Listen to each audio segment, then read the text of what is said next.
The following is a presentation of Studio Audrain, powered by the Mexico Ledger.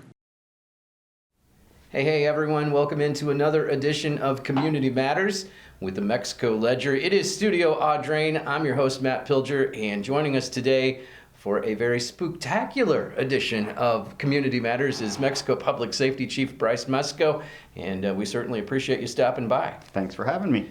It's Halloween week, and we need to talk a little bit about safety. It's Mexico Public Safety. A lot of kids will be out and about on the streets. Just some basic tips to folks out there, with the extra traffic on the streets. Can you share some of that with us? Sure, thanks. So, it's a busy night. There's always a lot of people out and about, and it's dark. People are in costumes. So really, that's the main thing that everyone should keep in mind. We kind of try to give advice to the trick-or-treaters to use sidewalks or walk near the edge of the roadway, have some kind of lights, maybe glow bracelets, reflective material, only go in areas where they're familiar, and go to houses that they feel like they are welcomed.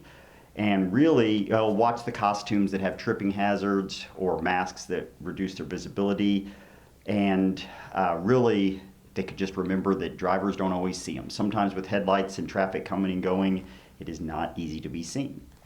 And then on the driver's side, we would encourage drivers to just drive slowly, minimize their distractions, like maybe not be on the cell phone or anything, and understand that there's a lot of excited young kids around, and sometimes they make poor decisions and run out into traffic. And then on the house side, the residence side, if you want people to come to your house, maybe have a path that's clear, no tripping hazards and stuff, and there's no real reason to use open flame in decorations anymore. Technology has kind of taken care of that.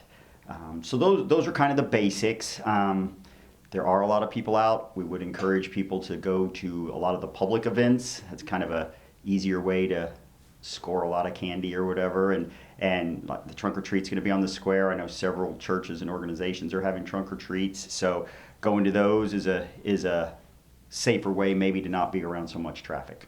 I know a lot of people question every year, with the sex offenders being compliant. What basically is the rule there? Do they have to have their lights off? Kind of go over that, if you will. That's correct. They need to have their lights off. Generally a sign that says no candy. They need to be showing that they're not out encouraging trick-or-treaters to come to them, and they can't be going to events geared towards children as well. And we do monitor that. We have, when our officers are out and about, we know the addresses, and we go by and make sure that there's no violations going on. Extra patrol out for Mexico Public Safety Halloween night? Oh yeah, we will be out and about. People will see patrol cars out, and we'll be up here at the trunk or treat as well.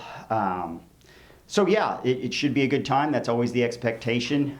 Another couple of things, every once in a while, part of the fun is scaring people and scaring each other. And every once in a while we get into a little bit of maybe one-upsmanship where everyone's trying to outdo everybody.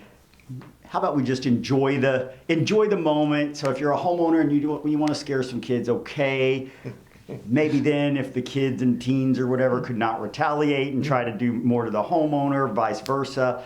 People probably shouldn't be driving around trying to scare each other.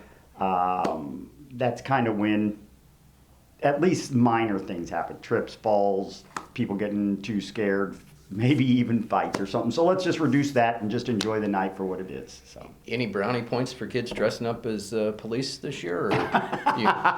Okay, so we will be up at the trunk or treat, and we've got little fire helmets and little sticker badges and stuff. So maybe they'll give like an extra piece of candy or something if you're already dressed out. And we are hiring. Yes. If anyone's already dressed and they want to come to work for us, we will accept their application. Kids, you can impersonate an officer on Halloween, and then, folks, if you're looking for a job, Monday you can come to work. That's right. Very nice. Well, Mexico Public Safety Chief Brice Mesko, certainly appreciate you stopping by. Thanks for having me. This has been another edition of Community Matters. I'm Matt Pilger for Studio Audrain and the Mexico Ledger.